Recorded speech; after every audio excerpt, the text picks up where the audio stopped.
राष्ट्र की बात में आज मेरे साथ शिवसेना की तरफ से संजना घाड़ी जुड़ गई हैं लाइव। मेरे साथ आज अजय आलोक जुड़ गए हैं, राजनीतिक विश्लेषक हैं। मेरे साथ हेमंत टकले जुड़े हैं, एनसीपी की तरफ से बोलेंगे। अशोक वानखेड़े को आप देख पा रहे हैं, महाराष्ट्र के एक्सपर्ट हैं, वहां की पॉलिटिक्स के सीनियर जर्नलिस्ट हैं, राजनीतिक विश्लेषक हैं।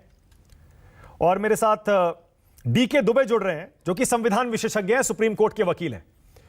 आप सभी का स्वागत है। सबसे ठाकरे ने हार भी मान ली है। हाँ बिल्कुल सही है डीके दुबे, तो परसेप्शन की लड़ाई है। हाँ ओके दुबे जी, आप मुझे बताइए जरा दुबे जी, क्योंकि मामला अभी फंसा हुआ है। जैसा मैंने पहले कहा, नई सरकार की आहट तो सुनाई दे रही है सूत्रों से, लेकिन अभी जब मामला सुप्रीम कोर्ट में है डेप्यूटी स्पीकर का, तो ऐसे में ये जो हम खबर सुन रहे हैं कि प्रहार दल आएगा राजभवन और नो कॉन्फिडेंस मोशन रखेगा, राज्यपाल से कहेगा हमने समर्थन वापस ले लिया। आपको क्या कानूनी विकल्प दिखाई दे रहे हैं बीजेपी शिंदे गुट के सामने, प्रहार दल के सामने? देखिए, एक तो बात बिल्कुल सीधी है कि ऑनरेबल सुप्रीम कोर्ट ने रास्ता दिया है। रास्ता ये दिया है कि 11 तारीख तक सब ये जो जो कन्वर्जन था या जो दूसरी पार्टी दल बदल था, उसके ऊपर रोक लगा दी गई है कि अभी एंटी डिफेक्शन का आप निर्णय नहीं लेंगे। अब उसमें जो 3 मुख्य प्रश्न किए हैं, वो मुझे लगता है कि जो वानखेड़े साहब कह रहे हैं, उसके अलावा भी कोर्ट में जो चलता है और असेंबली के अंदर जो है वो अलग चीज है। असेंबली के अंदर अगर कोई रिप्रेजेंटेशन करता है तो वो जो कोई भी पार्टी है उसका मुखिया अध्यक्ष नहीं करता। असेंबली के अंदर विधायक चुनकर जाते हैं, विधायक दल का अपना नेता होता है। विधायक दल का नेता उस पार्टी का रिप्रेजेंटेशन करता है और वही पार्टी के बिहाफ पर बोलता है। पार्टी का अध्यक्ष, मंत्री जो भी रहा होगा बाहर, वो सदन के अंदर नहीं है। तो यहां पर जो सुप्रीम कोर्ट के सामने प्रश्न आया, तो उन्होंने कहा भाई आप मुझे एक बात ये बताइए कि विधायक दल का नेता कैसे बदल दिया आपने? विप जारी करने वाला जो जिसको चुना था, वो विप जारी करने वाला कैसे बदल गया? क्या विधायक दल की बैठक हुई? विधायक दल की अगर बैठक हुई तो उस बैठक में कितने विधायक थे? और जो तीसरा सबसे महत्वपूर्ण बात कही है कि अगर एंटी डिफेक्शन के मामले में डिप्टी स्पीकर डिसाइड करने जा रहे हैं, तो डिप्टी स्पीकर के खिलाफ खुद ही अविश्वास प्रस्ताव है। अब वो जो बहुत सारी बहसें हुई, उन बहसों में ये कहा गया कि साहब वो अनवेरिफाइड मेल थी, तो कोर्ट ने कहा अनवेरिफाइड थी, लेकिन आपने तो रिजेक्शन किया है उसका। और अगर आपने रिजेक्शन किया है तो वो तो एक डिसीजन की तरह हो गया, और अगर डिसीजन की तरह हो गया तो चैलेंजेबल हो गया। तो अब ये सारी एनोमली जिस समय आई, तो उन्होंने कहा एक काम करते हैं, सारी पार्टियों को बुला लेते हैं। अब आप अगर किसी को ज्वाइंडर रिज्वाइंडर दाखिल करना है तो 3 दिन का टाइम आपको दे देते हैं और 5 दिन का उनको दे देते हैं, और 11 तारीख तक हम ये स्टे कर देते हैं। साथ में कोर्ट ने जो बहुत महत्वपूर्ण है वो ये कह दिया कि राज्यपाल के पास जाने के लिए, जो ओरल बहस में हो रहा था कि राज्यपाल पर जाने के लिए किसने मना कर दिया? राज्यपाल तो संवैधानिक पोस्ट है, सब जा सकते हैं। तो अब ये जो बात आ रही है कि माननीय राज्यपाल जी के पास, महामहिम के पास जाएंगे तो कोई भी पार्टी जा सकती है नो कॉन्फिडेंस मोशन लेकर। अब राज्यपाल जी का काम ये बनेगा कि वो कितने दिन का समय देते हैं और कितने दिन के समय के बाद बुलाते हैं। अब ये जो मुख्य प्रश्न है वो ये है कि शिवसेना कौन? शिवसेना विधायक दल का नेता जो शिवसेना का है वो कहेगा कि हम शिवसेना हैं, या फिर बाहर बैठा अध्यक्ष कहेगा कि हम शिवसेना हैं? बाहर का अध्यक्ष चुनाव आयोग के पास तो क्लेम कर सकता है, लेकिन सदन के अंदर तो विधायक दल का नेता ही है, और जो राज्यपाल के पास क्लेम करेगा वो तो विधायक दल का नेता है। और जो नया विधायक दल का नेता चुना है उसको कोर्ट ने ये प्रश्न लगा दिया कि भाई कैसे चुन लिया आपने? तो ये बहुत सारी एनोमलीज हैं जिसमें मुझे लगता है कि शिंदे ग्रुप के पास बहुत सारी अपॉर्चुनिटीज हैं। वानखेड़े साहब ये कह रहे थे कि वो 2/3 हो जाएंगे तो मर्ज कर जाएंगे। अभी तो प्रश्न यही है कि हम शिवसेना हैं, असली शिवसेना है, और हम ही शिवसेना को रिप्रेजेंट कर रहे हैं, और हम ही विधायक दल के नेता हैं। तो विधायक दल का नेता और व्हिप जारी करने वाला हेड, ये 2 सबसे महत्वपूर्ण प्रश्न जो कोर्ट के सामने पड़े हैं, जब तक ये डिसाइड नहीं हो जाते तब तक इधर उधर जाने की बात मुझे लगता है। ठीक है, थोड़ा दुबे जी, इसका मतलब आप ये कह रहे हैं, इसका मतलब आप ये कह रहे हैं कि 11-12 जुलाई जब सुप्रीम कोर्ट में दोबारा सुनवाई होनी है, उससे पहले राज्यपाल फ्लोर टेस्ट के लिए, शक्ति परीक्षण के लिए कह सकते हैं। और अगर वो कहते हैं तो एक सवाल ये भी तो होगा दुबे जी कि वो फ्लोर टेस्ट करवाएगा कौन? क्योंकि स्पीकर है नहीं, डेप्यूटी स्पीकर का मामला कोर्ट में चल रहा है, ऐसे में होगा कैसे शक्ति परीक्षण? नहीं, डेप्टी स्पीकर को सीज तो नहीं किया कोर्ट ने, सवाल ये भी है हाँ। कि सीज नहीं किया, प्रश्न किया है। तो जैसे ही फ्लोर टेस्ट की बात करेंगे तो ये दौड़कर फिर से कोर्ट में जाएंगे, क्योंकि इन्होंने उस समय कोर्ट में ये कहा कि माय लॉर्ड आपने 11 तारीख का कह तो दिया है, लेकिन अगर बीच में कोई नई एनोमली आई तो हाँ। कोर्ट ने कहा कि प्रोसीजर से चल रहा है, इसलिए आप ज्यादा जल्दबाजी मत करिए कि आप जबरदस्ती कोई एनोमली क्रिएट कर दें, ऐसा मत करिए। लेकिन एनोमली आएगी तो कोर्ट के पास ही जाएंगे, तो हमें लगता है ये एक नई एनोमली तैयार हो जाएगी जिसके लिए फिर से कोर्ट में जाया जाएगा और फिर कोर्ट डिसाइड करेगा कि क्या होना है क्या नहीं। दुबे जी जरा आइए, देखिए मामला अभी घूमकर वहीं आ गया। हेमंत टकले बैठे हैं एनसीपी से, वो कह रहे हैं 11 तारीख से पहले कुछ नहीं होने वाला, जबकि आपकी कानूनी राय ये है कि 11 तारीख से पहले भी फ्लोर टेस्ट हो सकता है। एक बार फिर से थोड़ा सा इस पर रोशनी डालिए दुबे जी। देखिए, जिस समय कोर्ट के सामने मामला गया तो कोर्ट ने उस समय भी कहा था, ओरल जब बहस चल रही थी, कि भाई राज्यपाल के पास जाने के लिए किसने मना किया? राज्यपाल से तो आप संपर्क कर सकते हैं, वहां जा सकते हैं और इस पर कोई कानूनी रोक नहीं है। इसका मतलब बिल्कुल साफ था, मुझे लगता है कि कोर्ट राज्यपाल को कहीं से बांधना नहीं चाहता था, इसलिए माननीय राज्यपाल के पास जितने ऑप्शन हो सकते हैं वो सारे खुले हुए हैं।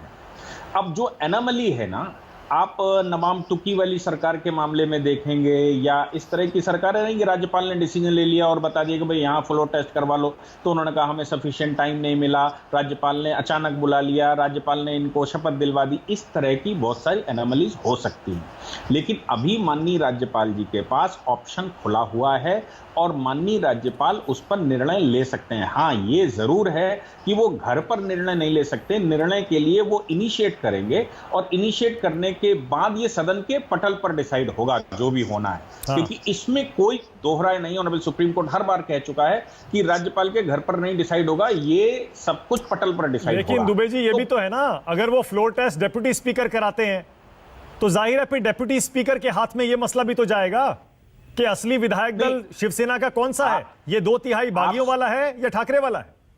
नहीं, फ्लोर टेस्ट जिस समय होता है उस समय ये जो विप वाला चक्कर है ना वो लागू नहीं होता है, क्योंकि बहुत सारे डिसीजंस पहले भी आ चुके हैं जिसमें विप पर क्वेश्चंस हो चुके हैं, साहब हमने विप दी थी, आपने इनको वोट दे दिया, उनको वोट दे दिया, इसलिए विप वाला मामला वहां पर पीछे चला जाता है जिस समय मुख्यमंत्री के नाम का, सरकार के नाम का सपोर्ट का नंबर आता है। तो जिस समय सरकार का सपोर्ट का नंबर आएगा तो एंटी डिफेक्शन तो लागू कर ही नहीं सकते, क्योंकि कोर्ट ने 11 तारीख तक रोका हुआ है।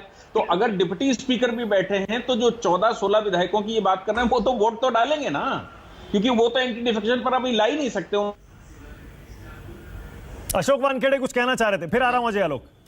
उसमें फिर लोचा फंसेगा है कि वो उसमें प्रेजेंट करेगा। डेप्यूटी स्पीकर को अधिकार है, व्हिप भी जारी नहीं होता, सब अपनी जगह पे, लेकिन डेप्यूटी स्पीकर का पद ही क्वेश्चन में, उन्हीं पे अविश्वास है। हाँ। यदि डेप्यूटी स्पीकर पे अविश्वास है तो वो कोई निर्णय नहीं ले सकते, और यदि वो निर्णय ले सकते तो उन पे विश्वास है, और यदि फिर उनके विश्वास है तो उन्होंने जो पहला नोटिस दिया वो जायज है। आप ऐसा नहीं, सब्जेक्टिव नहीं हो सकता कि सिर्फ नो कॉन्फिडेंस मोशन के लिए डिप्टी स्पीकर पे विश्वास है, यदि आपने नोटिस दिया तो उस पर अविश्वास नहीं है।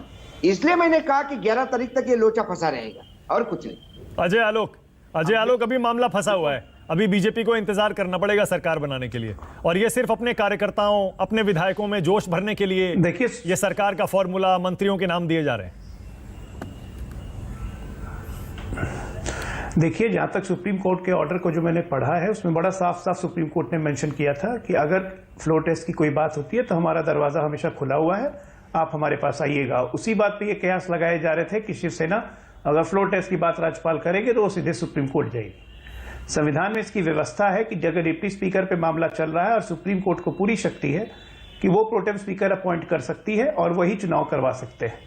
रास्ते हमेशा निकलते हैं, प्रेसिडेंट हमेशा सुप्रीम कोर्ट सेट करता है और वही आगे हम लोग कोर्ट करते हैं। सुप्रीम कोर्ट के सामने भी बहस में 1963 से लेके अभी 2022 तक के सुप्रीम कोर्ट के ही निर्णयों का संज्ञान दिया गया था, तो ये कोई बड़ी बात नहीं है। सुप्रीम कोर्ट प्रोविजन कर देगा प्रोटेम स्पीकर की। बात है कि संविधान में फ्लोर टेस्ट आपको करवाना आपकी संवैधानिक बाध्यता है। अल्पमत की सरकार लोकतंत्र में नहीं चल सकती है, ये सबसे बड़ी सच्चाई है, इसलिए सुप्रीम कोर्ट इसमें कोई ना कोई निर्णय लेगा, ये कोई बड़ा लोचा नहीं है ना। लेकिन आपने सुना हेमंत टकले क्या कह रहे हैं? हेमंत टकले कह रहे हैं अभी सरकार है, अभी कहीं गई नहीं है, और जब तक सरकार है, जब तक फ्लोर टेस्ट नहीं होता, आखिरी दम तक लड़ेंगे। अब मैं उनको क्या बोलूं, चलिए उम्मीद के सहारे दुनिया जिंदा रहती है। इस पूरे प्रकरण में अगर किसी एक राजनीतिक दल का सबसे ज्यादा फायदा हुआ तो एनसीपी का, हम बर्बाद हुई शिवसेना और कांग्रेस पार्टी। ये भी सब जान रहे, तो हेमंत टकले जी तो खुशी होंगे, उनके दल का फायदा ही फायदा हुआ है। भले 2 मंत्री जेल चले गए, उससे क्या फर्क पड़ता है? क्यों हेमंत जी? ये बिल्कुल अलग बात मैं नहीं मानता मैं थोड़ा सा आलोक जी से पूछना चाहता हूँ, सरकार अगर सुप्रीम कोर्ट ने ये डिसीजन दिया प्रोटेम स्पीकर बनाने का, तो वो चैलेंज हो सकता है क्या? नहीं, क्योंकि विधानसभा के रूल्स अलग है और सुप्रीम कोर्ट का कायदा अलग है। विधानसभा के कायदे में, रूल्स में क्या सुप्रीम कोर्ट हस्तक्षेप कर सकता है? अगर कर सकता है तो वो भी चैलेंज करने की जरूरत पड़ेगी। भाई ये सुप्रीम कोर्ट ही निर्णय लेगा, सरकार निर्णय नहीं लेगी, ये निर्णय सुप्रीम कोर्ट ही लेगा, क्योंकि स्पीकर के मामले में सारे आदेश और सारे फैसले सुप्रीम कोर्ट के अंतर्गत ही होंगे। और जब सुप्रीम कोर्ट को जाके बताया जाएगा कि माननीय महामहिम ने सरकार फ्लोर टेस्ट करवाने को कहा है और हमारे स्पीकर साहब पे अविश्वास का मामला है, तो सुप्रीम कोर्ट ही निर्णय देगा प्रोटेम स्पीकर का। ओके, दुबे जी कुछ कहना चाह रहे थे, दुबे जी बताइए क्या हो सकता है? देखिए, जब सुप्रीम कोर्ट की बात कर रहे हैं तो आर्टिकल 212 में यह भी कहा गया है कि सदन के अंदर की कोई कार्रवाई चैलेंज नहीं होगी, लेकिन क्योतो होलोहन का बड़ा जजमेंट आया जिसमें उन्होंने कहा सदन का स्पीकर अगर गड़बड़ हो, डिप्टी स्पीकर गड़बड़ हो, तो भैया जाएगा कहां वो? अगर वो गलत डिसीजन लेता है या वो गलत प्रोसीजर से बैठा हुआ तो जाएगा कहां? इसलिए हमको हर मामला सुनने का अधिकार है। यहां तक कि उसमें हेमंत जी एक सेकंड, जरा दुबे जी कंप्लीट कर लें। हाँ दुबे जी बोलिए। यहां तक कि ऑनेबल जब जिस समय राष्ट्रपति और राज्यपाल का डिसीजन है वो चैलेंज नहीं हो सकता, लेकिन सुप्रीम कोर्ट ने बाद में कहा अगर गलत डिसीजन लेते हैं तो हम पलट भी सकते हैं। आप उसकी अरुणाचल की सरकार को देखिए, 11 महीने बाद पलट दिया उन्होंने और ये कहा कि नहीं वो पुराना वाला डिसीजन ठीक था और ये जो नया प्रोसीजर जो नया आपने वहां सदन में प्रूव कर दिया वो पूरा प्रोसीजर ही गलत था, इसलिए पुरानी वाली सरकार। इसीलिए जैसा मैंने शुरू में कहा था, इफ और बट अभी बहुत है। सरकार का फॉर्मूला तय हो गया, मंत्रियों के नाम आ गए, वो सब ठीक है, सूत्रों से खबर आ रही है, पता नहीं कितनी सच है, कितनी झूठ है, कितनी अफवाह है, लेकिन इतना कम से कम मुझे यकीन है, मुझे ऐसा लगता है अगर फ्लोर टेस्ट का आदेश होता है तो मामला सुप्रीम कोर्ट एक बार फिर से जरूर जा सकता है। देखते हैं होता क्या है। बहुत धन्यवाद आज राष्ट्र की बात में आने के लिए, अजय आलोक, थैंक यू, अशोक वानखेड़े, हेमंत टकले, दुबे जी आपका भी थैंक यू सो मच। छोटा सा ब्रेक ले रहा हूं, खबरें जारी हैं और